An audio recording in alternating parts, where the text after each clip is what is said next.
മക്കളെ ഈ കാണുന്ന ക്വസ്റ്റ്യൻ കണ്ട ഒരു കിടിലം ക്വസ്റ്റ്യൻ ആണ്. അതായത് find the number of arrangements of the word trigonometry. Trigonometry എന്ന് പറയുന്ന വേർഡ് എത്ര തരത്തിൽ അറേഞ്ച് ചെയ്യാനാണ് 2 മാർക്കിന്റെ ചോദ്യമാണ്. അങ്ങനെ ഒരു ക്വസ്റ്റ്യൻ കിട്ടി നിങ്ങൾ ആദ്യം ചെയ്യേണ്ടത് ഓരോന്നും എത്ര ലെറ്റർ വീതമുണ്ട് എന്ന് ഇതുപോലെ എഴുതി വെക്കുക. ടി എന്ന് പറയുന്നത് എത്ര, ആർ എന്ന് പറയുന്നത് എത്ര, ഓരോന്നും എഴുതി വെക്കുക. അപ്പോൾ നമുക്ക് ടോട്ടൽ 12 ലെറ്റർ ഉണ്ട്.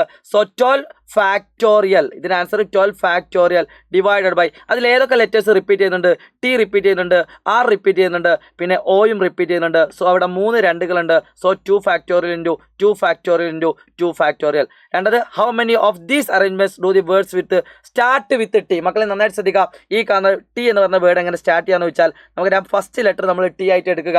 സോ അത് ക്ലോസ് ചെയ്തു. ബാക്കി 11 ലെറ്റേഴ്സ് നമ്മുടെ മുന്നിൽ ബാക്കിയുണ്ട്. So 11 factorial divided by. So ആ കാണുന്ന ക്വസ്റ്റ്യൻ ആൻസർ എന്താണ്? 11 factorial divided by. 11 factorial divided by. ആ കാണുന്ന ചോദ്യത്തിൽ എത്ര എണ്ണം ബാക്കി നമുക്ക് ചെയ്യാനുണ്ട്? 11 ഫാക്ടോറിയൽ ഡിവൈഡഡ് ബൈ എവിടെ എഴുതേണ്ടത് normal. Okay, 11 factorial divided by. ഈ ടിയിൽ ഒരു ടി ഞങ്ങൾ ഒഴിവാക്കിയാൽ ബാക്കി 1 ബാക്കിയുണ്ട്. അപ്പോൾ 2 എണ്ണം റിപ്പീറ്റ് ചെയ്യുന്നുണ്ട്. 2 ഫാക്ടോറിയൽ ഇൻറ്റു 2 ഫാക്ടോറിയൽ. സോ ഇതാണ് ഇതിൻ്റെ ഫൈനൽ ആൻസർ. മൂന്നാമത്തെ ചോദ്യത്തിൽ ഉത്തരം കിട്ടാൻ വേണ്ടി നമ്മുടെ ലൈവിലേക്ക് വരിക. ബൈ.